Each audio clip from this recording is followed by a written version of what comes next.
네, 누리호가 성공을 거두면서 개발을 이끈 한국항공우주연구원 직원들이 찬사를 받고 있습니다. 그런데 이런 노고에 비해서 처우가 열악하다는 주장이 나왔습니다. 이지은 기자가 바로 팩트체크를 해왔습니다. 자, 익명 게시판에 올라온 글이죠. 네, 그렇습니다. 이 연구원들이 하루 5만 원짜리 숙소를 찾아 헤맨다. 또 식대는 한 끼당 7,000원으로 10,000원짜리 냉면 한 그릇도 못 먹는다. 이 출장 갈 때마다 적자다. 이런 내용이었습니다. 네, 하나씩 보죠. 숙박비는 하루에 5만 원이 맞습니까? 네, 확인한 결과 서울과 광역시를 제외하고는 최대 5만 원까지 지원을 해주는 게 맞았습니다. 문제는 항우연 연구진이 업무 특성상 이번에 누리호를 발사한 고흥뿐 아니라 창원, 사천, 천안 등 여러 지역을 출장 다녀야 한다는 것인데요.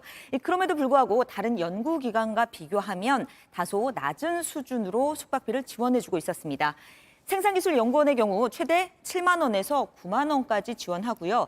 한국과학기술연구원의 경우도 직책에 따라서 7만 원에서 9만 원까지 주고 있었습니다. 네. 자, 근데 궁금한 게 공무원의 여비 규정처럼 뭔가 기준이 있을 텐데 항우연만 왜 이렇게 낮은 거죠? 네, 과학기술과 관련된 연구기관이 20곳이 좀 넘습니다. 이 여비 규정은 각 기관에서 알아서 정하기 때문에 다른 건데요. 그렇기 때문에 식대도 조금 달랐습니다.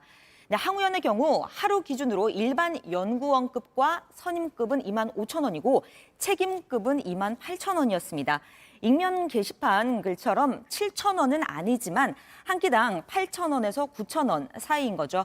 이 항우연도 그렇긴 하지만 다른 연구기관들도 이 넉넉한 편은 아니라고 좀 보여졌습니다. 네.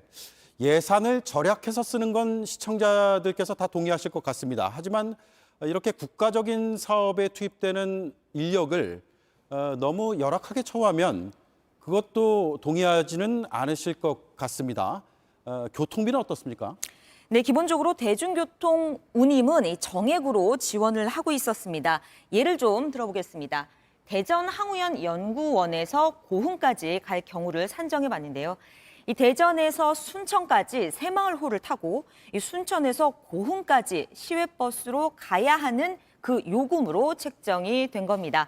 이 내부 문서를 확인해 보니 이 경우 왕복 64,800원을 주는 것으로 나타났습니다. 그런데 문제는 이렇게 대중교통을 이용하게 되면 대기 시간까지 합해서 대략 이 왕복 12시간 정도가 소요됩니다. 그래서 연구원들은 시간을 아끼기 위해서 보통 자동차로 이동을 한다고 하는데요. 문제는 차로 가면 기름값이 더 들어서 대중교통 요금을 맞출 수 없다는 겁니다. 네.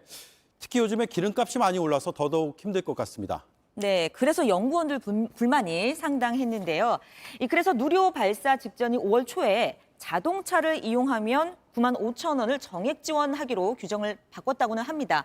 그런데 이것도 따져보면 조금 나아지긴 했지만 리터당 1,820원을 기준으로 한 것이라서 지금 유가 수준을 따라잡지 못하고 있는 상황인 거죠.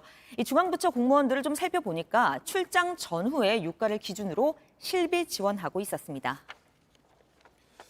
네, 자력으로 위성을 쏘아올린 세계 7번째 나라입니다. 저희가 항우연 직원들의 처우를 무조건 개선하자 이런 얘기를 하자는 게 아니라 이런 일을 더 잘할 수 있게 그에 합당한 처우가 필요하다. 이 점을 팩트체크를 통해 전해드리려고 했습니다. 수고했습니다. 팩트체크였습니다.